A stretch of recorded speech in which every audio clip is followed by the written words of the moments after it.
This is my audience for my final speech. Have to be chapter 1.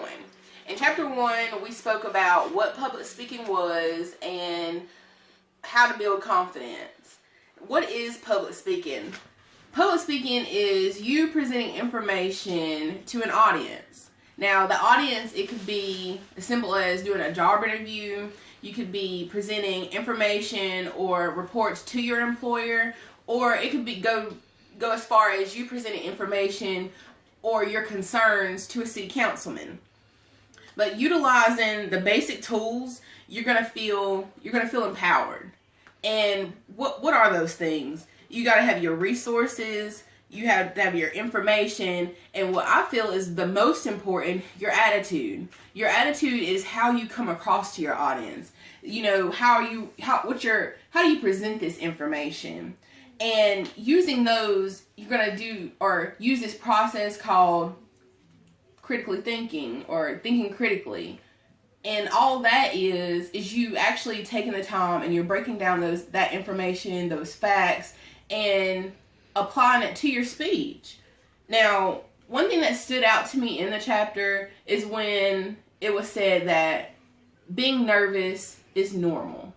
And at first, I didn't really believe that, but I started asking questions to other people that's taking the class, and people that actually give speeches pretty much on a regular basis.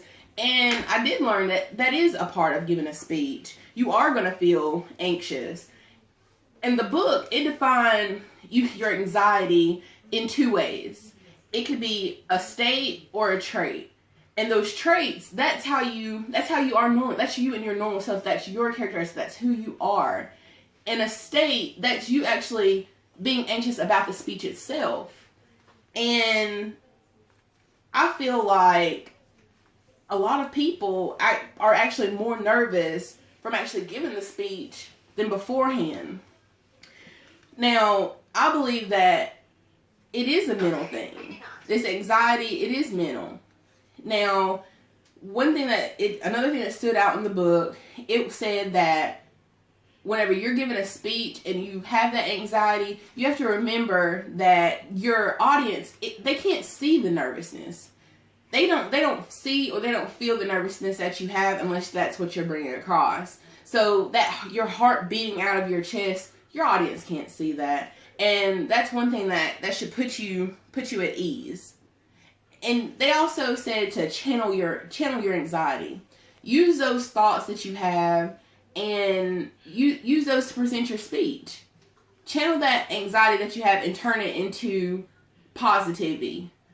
Use it and apply it, and that's it. That's all you can do. Now, how do you build that confidence?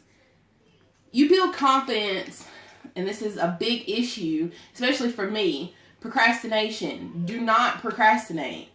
Procrastinating only creates stress. It's going to make things worse, and you're going to be putting yourself on a time limit, and most people don't work that well that way. You need to learn about your audience. Learn who you're presenting the information to, and use that to your advantage whenever you're presenting your speech. You need to be organized. You can't have 50 million papers just scrolled out everywhere, flipping through notes, trying to give a speech. The audience is going to see that, and they're not really going to pay attention to what it is that you're saying, because they're going to be paying attention to you and those papers. You need to visualize yourself being successful during the speech. Think about what's going to happen afterwards. The audience is going to love you.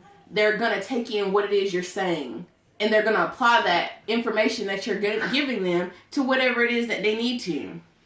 Some super cool things that you can do during or while you're giving a speech is to focus on connecting to the audience. Don't use that anxiety that we were talking about and push that out there. Connect with them. Give them something to latch on to. And then after you're done, don't just stop there. Don't stop there. If you did a great job, congratulations. If you didn't do so well, you feel like you can improve, take those key points that you have and you take it and you say, okay, this is what I can improve in. But most of all, do not be afraid to go and speak again. Get back out there and you keep improving on what it is that you do.